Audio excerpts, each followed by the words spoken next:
wonderful and great angels of NUT Endwell Model Science School. How are you all doing? I want to believe that you all are doing great. Good. I hope you all enjoyed our numeracy class on Monday. That's right. Okay. I want to welcome to this special class all the angels of Key Stage 1 Year 3 here in NUT Endwell Model Science School. My name is Teacher Itodo, and I'm going to be teaching you a very unique and interesting subject today. And I'm sure that you all are going to enjoy this lesson. So, quickly bring out your notebook, your writing materials, your pen and your pencil, and your quantitative textbook. Yes. So you put today's date. I'm going to tell you the page where you're going to write today's date. The subject we are going to discuss today is quantitative reasoning. And I'm very sure that a good number of you like quantitative, right? Good. And the topic for this quantitative is addition and subtraction of like fractions. Addition and subtraction of like fractions. Fraction is no longer a new topic or a new concept again as far as Year 3 is concerned, because we discussed fraction in Year 1, we discussed fraction in Year 2, and again in numeracy we discussed fraction as well, even in first 10 Year 3. So, we want to look at addition and subtraction of like fractions as far as this quantitative lesson is concerned. So, quickly let's remind ourselves of what fraction is. So, let's take a look at this. Can you see this on the screen? Look at the screen, everybody. Can you see? Okay. So, this is a typical example of a fraction, okay, and this fraction has 5 as its what? Look at this 5. It has 5 and 6. So we are going to be naming the 5 and the 6. Okay, the 5 here is the numerator. Okay, the 5 is what class? Numerator. And the 6 is the denominator of this fraction. So we have 5 as the numerator, and we have 6 as the denominator of the fraction. Okay? So every fraction has this numerator and denominator. Is that okay? Good. But having discussed the numerator and the denominator of a fraction, let's get to understand what like fractions are, okay? Because it is very, very important for us to know what like fractions are, so we'll be able to add them together or subtract them as well, right? Good. And to do this, let's quickly consider the following fractions that I have here. Look at this fraction again, 5 all over 6. What is the denominator here? 6. And what is our numerator again? 5. So I have 5 as the numerator, and I have 6 as the denominator. I have another fraction here, 10 over 6. 10 over 6 is a fraction with 10 as its numerator, and 6 as the what? Denominator. There's another fraction also here. 4 here is the numerator of this fraction. 6 is the denominator. So 4 over 6 is also a fraction. And the last fraction I have on this set, 1 all over 6. 1 here is the numerator and 6 is the denominator. So these 4 fractions are called like fractions. Okay? The 4 fractions are referred to as what? Like fractions. I'm going to tell us very soon why we call these fractions like fractions. But before then, let's look at the second aspect or the second type of fraction. Look at this, everybody. 3 all over 5, right? Good. 3 is the numerator, 5 is the denominator. Here I have 1 over 8. 1 is my numerator, 8 is our denominator. The next fraction here is 7 over 11. 7 is the numerator, 11 is the denominator. And the last fraction but not the least is 2 all over 3. 2 is the numerator and 3 is the denominator. So these set of fractions, we refer to them as unlike fractions. Okay? These set of fractions, they are referred to as unlike fractions. Now, why do we call these fractions like fractions? Very simple. We call them like fraction because we have 6 here as the denominator. We also have another 6 here as the denominator. We have 6 here again as the denominator. And we have another 6 here as the denominator. So the denominator of these fractions are the same. So when we have fractions with the same denominator, we refer to such fractions as like fractions. But unlike the unlike fraction, look at their denominators. Here I have 5, I have 8, I have 11, and I have 3. We have 4 different types, 4 different denominators here.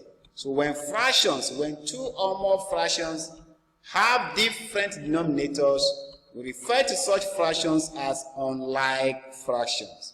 So unlike fractions and like fractions are the different types of fractions we have. Okay, so now that we have discussed this, I want to believe that we can tell ourselves what like fractions are, isn't it? Good. So the definition of like fraction. Look at the screen, everybody. Very simple, right? Good. And I want us to read this together. So we're going to read at the count of 2. 1, 2, start. Like fractions are fractions that have the same denominator. So like fractions are fractions that have the same denominator. Is that clear? So when we talk of like fractions, there are those fractions that their denominators are the same.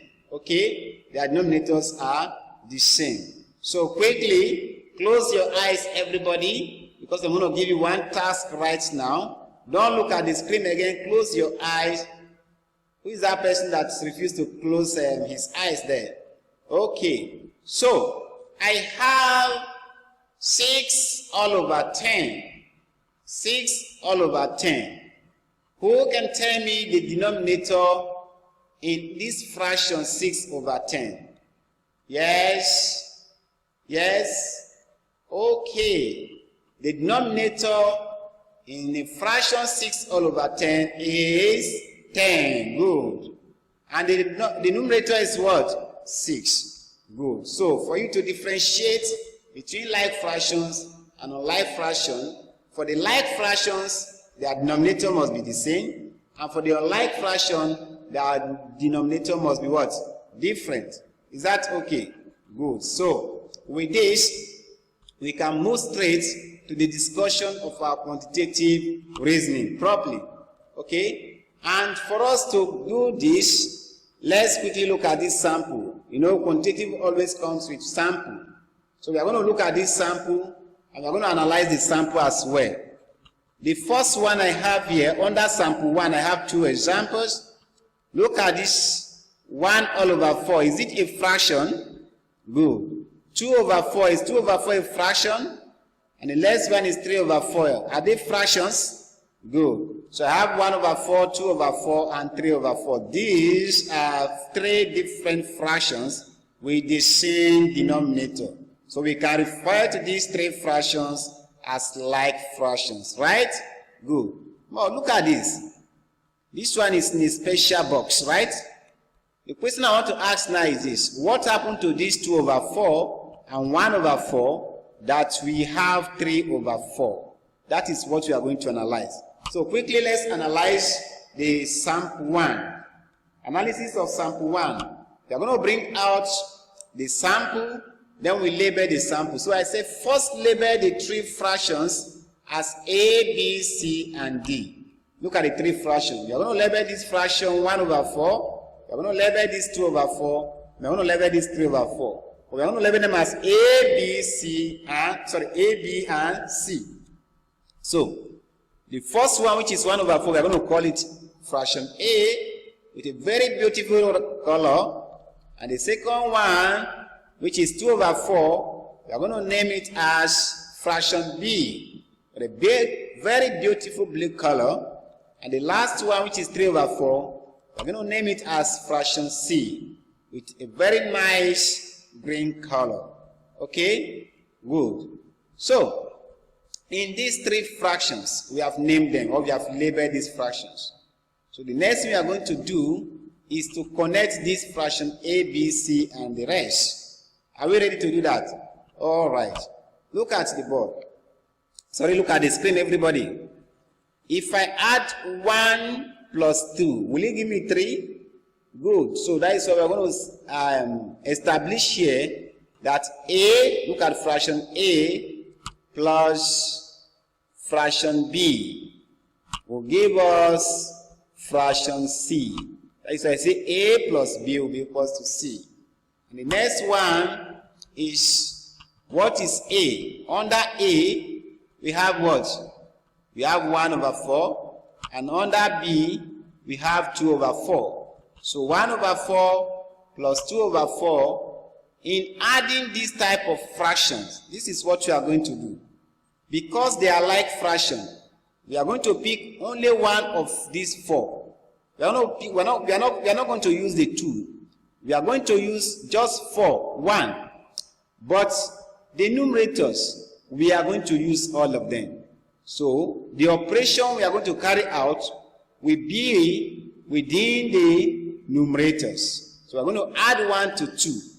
Okay? Then we pick only 1, 4. So we are going to have it as 1 plus 2 all over 4. And 1 plus 2 will give us what? 3. So 1 plus 2 will give us 3. And at the end, we arrive at 3 over 4. And that is why we say C is equal to 3 over 4. So when you add A and B, you're going to arrive at what? C. So A plus B will give us C. There is a very special rhyme you're going to sing after this analysis. Okay? So when you add this, if you're adding this, be careful. You don't add the 4 together, but you add the numerators together. Okay? So let's look at the second part of it. The second part of it is, when we are looking for the value of A, what are we going to do as far as our thinking corner is concerned? So let's quickly look at that. So if you take away this value of a fraction here, B, from C, we are going to arrive at a fraction known as known as A. What is our C? C is 3 over 4. B is what? Minus 2 over 4. Okay, now we are going to use only 1 4. Okay, pick one of the denominators, then we are going to subtract the numerators. Remember, they are like fraction, and in like fraction we use one denominator and we make use of all the numerators. So this will give us 3 equal to 3 minus 2 over 4. And 3 minus 2 over 4 will be equal to what? 3 minus 2 is what? 1 over 4. So A is 1 over 4. So when you are looking for A, you use this thinking corner as C minus B to be equals to A. And if you're looking for C, use this thinking corner as A plus B to be equals to C. Is that okay? We are going to look at the thinking corner for B. In case you are looking for B, what is going to be the thinking corner? Let's quickly look at that so we know exactly what to use when we are looking for B. Is that okay? Good. So all right, let's quickly look at the next analysis of sample 1, and that analysis is the same as the previous one. So we still have our fraction A, fraction B, fraction C. So this time around we're going to find out how to get the value of fraction B. Okay? We've discussed how to get the value of fraction C, how to get the value of fraction A. So now we want to see how you can get the value of fraction B, right?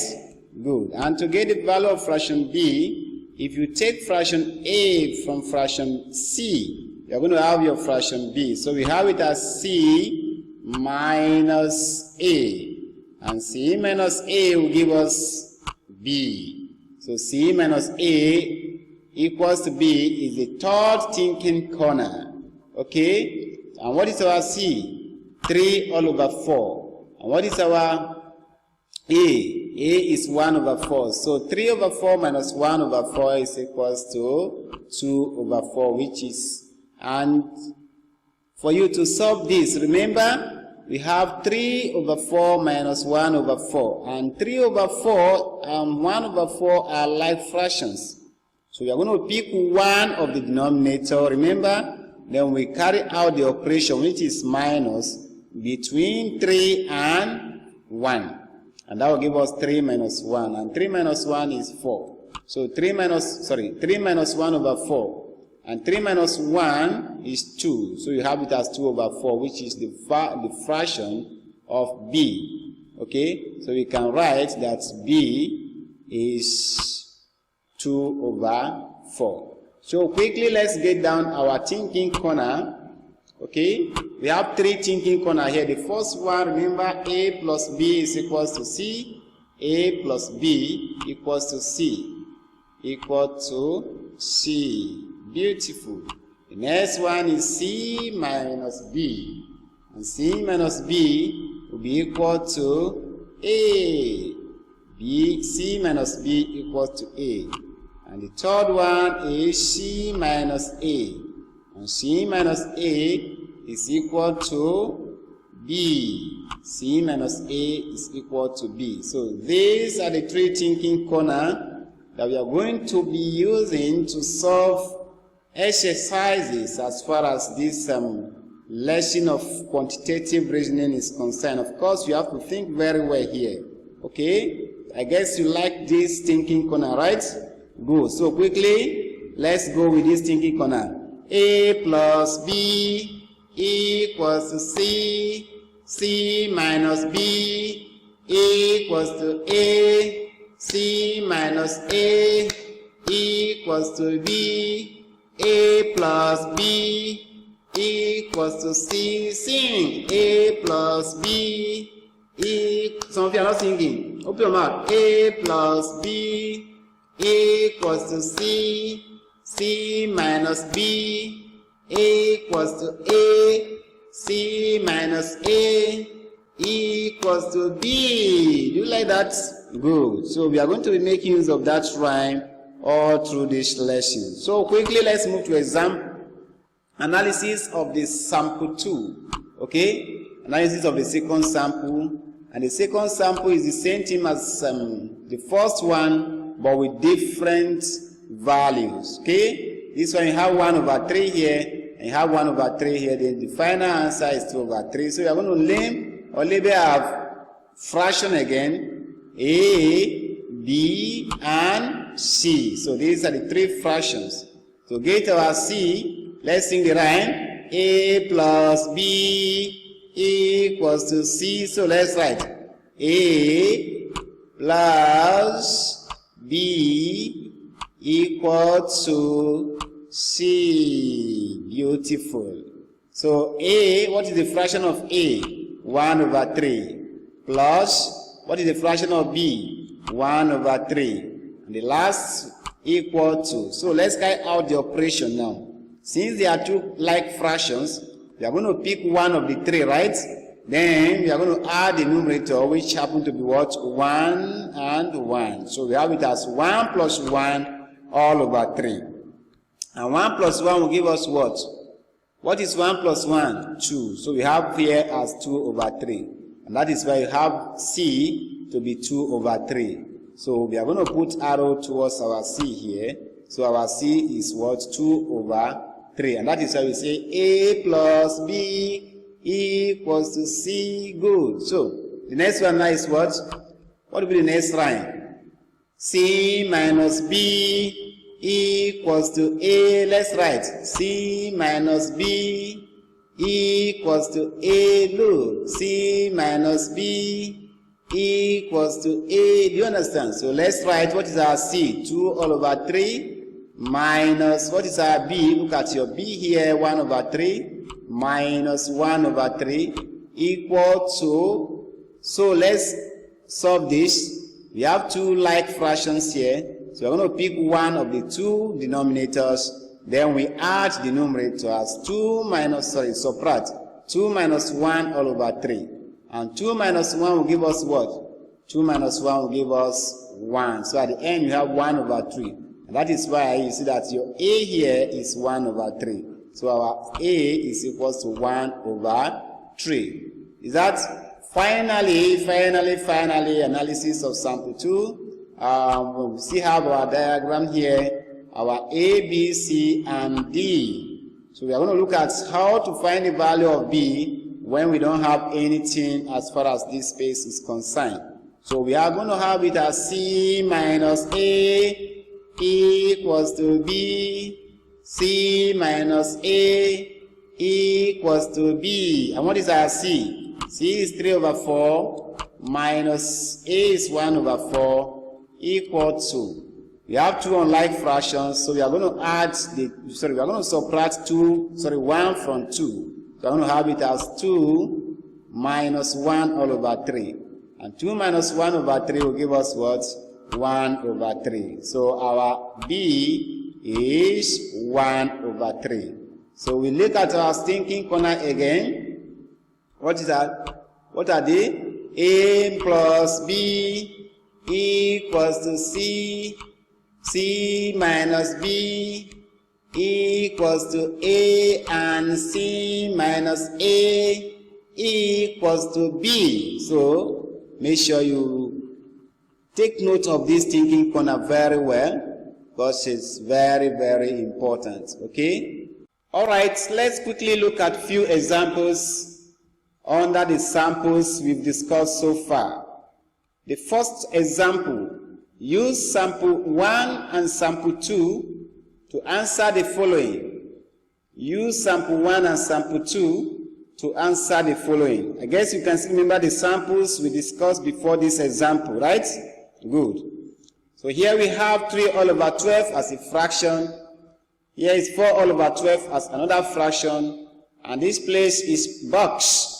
And in this box, we must put a particular fraction here. So the question now is this: what is the value of that fraction that we are going to put in this box? To do this, let's quickly go into the solution. Example 1 solution.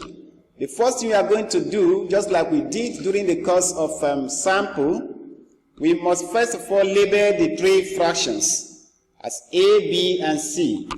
So here is the diagram, and in this diagram we have 3 all over 12 as one of the fractions. I'm going to label this as fraction A. We have 4 all over 12 as another fraction. I'm going to label it as fraction B, and the last one is the box as fraction C. So let's quickly recall our thinking corner. Can you still remember the line? A plus B equals to C, C minus B equals to A, and so on and so forth. Good. So here we have A plus B is equals to C, and we are looking for the value of C here. Can you see this box? The box is together with C, so we are looking for the value of C. It means we are going to use the first thinking corner, which is A plus B equals to C, right? Good. So let's quickly write A plus B equals to C. A plus B equals to C. I love that rhyme. A plus B equals to C. Good. So A plus B is equals to C. What is the value of A from this example? Value of A is 3 over 12. So let's write 3 over 12 plus the value of B here is 4 all over 12. So we are going to write 4 all over 12 equal to. Now we are going to solve. And like I explained earlier, if you are adding 2 like fractions, what you are going to do is to add up the numerators. Then you pick one of the denominator, right? Good. So we are going to have it as 3 plus 4 all over 12. We add up the two denominators and pick one of the denominators. So we have it as 3 plus 4, and that will give us what? 3 plus 4 will give us 7 over 12. So the final answer of C is 7 over 12. So our value for C will be what? 7 over 12. So we are going to write 7 all over 12 in this box. But for your homework, if you write just the answer, I will not mark it for you. You must write all the steps, starting from the thinking corner down to the last step. Not just 7 over 12 as the answer, no. We will not allow that to happen again. So you must write down the steps. Show us the working steps, how you arrive at your final answer. Is that okay? Good. So this is how you find the value of C. In case the box C is not given, we use the first thinking corner, which is A plus B is equals to C. So let's quickly move to second example. Can we move to second example? Okay. Example number 2. Use sample 1 and 2 again to answer the following. We are still going to use sample 1 and 2 to answer this. The first one I have here is 5 over 9. Next one is 9 over 9. Wow, I love this. 9 over 9, 10 over 10. That is very correct. So the last one here is the empty box. And we must find the value, or we must find the fraction that will be in this box. And to do this, we are still going to follow the same pattern by labeling. Let's label the fractions. We are going to have this as fraction A, fraction B, fraction C. Okay? These are the 3 fractions. So fraction A is unknown. We don't have any fraction in the box. So we are going to find the value of A. Let's quickly run to our thinking corner. Our thinking corner has this as A plus B equals to C, C minus B equals to A. So if you look at the second one, C minus B is equals to A. It means that we are going to use the second thinking corner. So let's quickly write C minus B equals to A. C minus B equals to A. What is the value of C? 9 over 9. Don't write 10 over 10. Good. 9 over 9 minus 5 all over 9 equals to solve this, to subtract this number or these fractions. We are going to be subtracting 5 from 9, and we pick one of the denominator, which is 9. So when we carry out that activity, we are going to have 9 minus 5 all over 9. And 9 minus 5 is the same as 4 all over 9. 9 minus 5 will give us 4, and the denominator is 9. So this is the value of A. So whenever you are asked to find the value of A, you use this thinking corner 2, which is C minus B equals to A. C minus B equals to A. By the time you solve further, you have 9 all over 9 minus 5 all over 9 equal to 9 minus 5 all over 9. 9 minus 5 will give us 4, and we have 9 as the denominator. So the final answer is 4 all over 9. Therefore, the value of A is 4 over 9. So you are going to write 4 over 9 in this box. But like I said, when you are solving your homework, don't put just the answer. I want to see all your working steps, right? Good. So we've solved 2 examples under the samples that we discussed earlier. So with this, we are going to call it a day. But before then, let's quickly take down our homework. The first one is use sample 1 and 2 to answer the following. Number 1, have empty box, 7 over 11, 13 over 11. 7 over 11 and 13 over 11, are they like fraction or unlike fraction? Good, they are like fraction because they have the same denominator. Number 2, have empty box, 4 over 7, 10 over 7. So you are going to find the value of this fraction in the box. You're going to find the value of the fraction in the box. Remember to label your fractions as A, B, and C so that you know what to find. Then don't forget your thinking corners rhyme. Okay? Don't forget your thinking corner rhyme. A plus B equals to C, and the rest of them.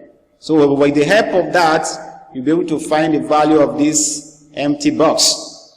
Then the second homework, check your quantitative reasoning book. Book 3, that is your class textbook. Page 52 and 53. You have from number 1 to 20. It's the same sample that you are going to use. But please, don't write anything on your, okay? Don't write anything in your textbook. Write everything notebook. Right? Let all the working be in your notebook. Then I will check your notebook before transferring to your textbook. Is that okay? So you have from number 1 to 20 and these two numbers, meaning you have 22 homework. It means this weekend is going to be a very interesting one because you have a whole lot of work to do. Is that good? So with this, I want to say a very big thank you for participating in this online class, and do well to do your homework. And again, for those of you that haven't submitted your homework for numeracy, I know all of you, and I have your name here with me. Next week, I'm going to call out those that have not done their homework in numeracy. So do well to do your numeracy homework as well as your quantitative homework, so that you will not end up being punished. Is that okay? Good. So once again, I am Teacher Itodo. Thank you for participating in this online class, and have a nice weekend. Thank you.